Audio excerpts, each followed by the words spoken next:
करीब 6 महीने पहले की बात है। मैं आयोवा में शिफ्ट हुआ था कुछ चीजों से दूर होके एक नई शुरुआत करने के लिए। मुझे एक डेड एंड नौकरी भी मिली जिसमें ठीक ठाक सैलरी थी, लेकिन मैं वहाँ हमेशा के लिए तो नहीं रहने वाला था। बट वहाँ का शांत माहौल मेरे लिए काफी अच्छा था। वहाँ काफी फार्मलैंड्स थे, जो कि हैरानी की बात तो नहीं थी। ऐसे गांव वाले माहौल की मुझे आदत नहीं है क्योंकि मैं हमेशा शहरों में रहा हूँ, लेकिन धीरे धीरे एडजस्ट हो गया था। मैं वहाँ कुछ महीनों के लिए ही रहा। वो घर जो मुझे मिला था बहुत छोटा था, लेकिन वहाँ की प्रॉपर्टी काफी बड़ी थी। मेरे घर के पीछे काफी बड़ी जमीन थी और वहाँ मकई का खेत भी था।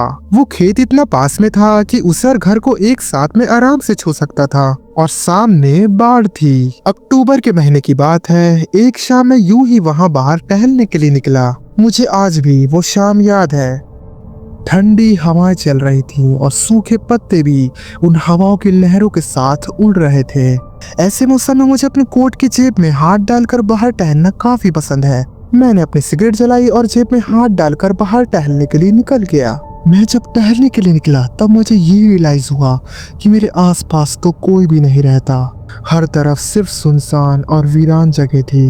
वो मकई का खेत भी ना जाने किसका था। जिसने मुझे रेंट पे घर दिया है, ये खेत उसका तो नहीं लगता। इस घर का रेंट काफी सस्ता था, इसलिए मैंने यहाँ पर रुकने का फैसला लिया। लेकिन ये जगह इतनी सुनसान होगी इस बात पर तो मैंने ध्यान ही नहीं दिया। यूं ही टहलते टहलते कब रात हो गई मुझे पता ही नहीं चला। फिर मैं घर के अंदर वापस आ गया कि तभी मुझे किसी की चीखें सुनाई देती हैं। वो काफी भयानक सी थी। ऐसा लग रहा था कि जैसे कि किसी बच्चे की चीख हो। उन चीखों की आवाज़ उस मक्के के खेत से ही आ रही थी। मैंने तुरंत अपनी हंटर राइफल लिया और अपने फ़ोन का टॉर्च ऑन किया और उन चीखों की आवाज़ का पीछा करने लगा। वो आवाज़ काफ़ी दर्दनाक थी, जैसे कि कोई दर्द से बहुत ज़ोर से कर्रा रहा हो।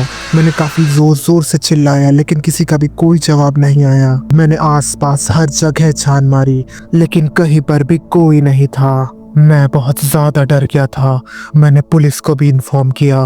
फिर पुलिस के आने के बाद भी हमने वहाँ पे काफ़ी देर तक छानबीन की, लेकिन कहीं पर भी कोई नहीं मिला। ना ही किसी के पैरों को निशान, ना ही कोई सबूत, कुछ भी नहीं। काफ़ी देर रात छानबीन के बाद भी हमें जब कुछ नहीं मिला तो पुलिस ने भी हार मान ली और उन्होंने मुझसे कहा कि अगर कुछ भी होता है तो हमें तुरंत इन्फॉर्म करना। जिसके बाद वो लोग चले गए।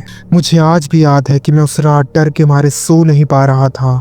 मुझे बार बार वही ख्याल आ रहा था कि आखिर वो चीखें थी किसकी, या कहीं ये किसी तरह का कोई प्रैंक तो नहीं था। पता नहीं।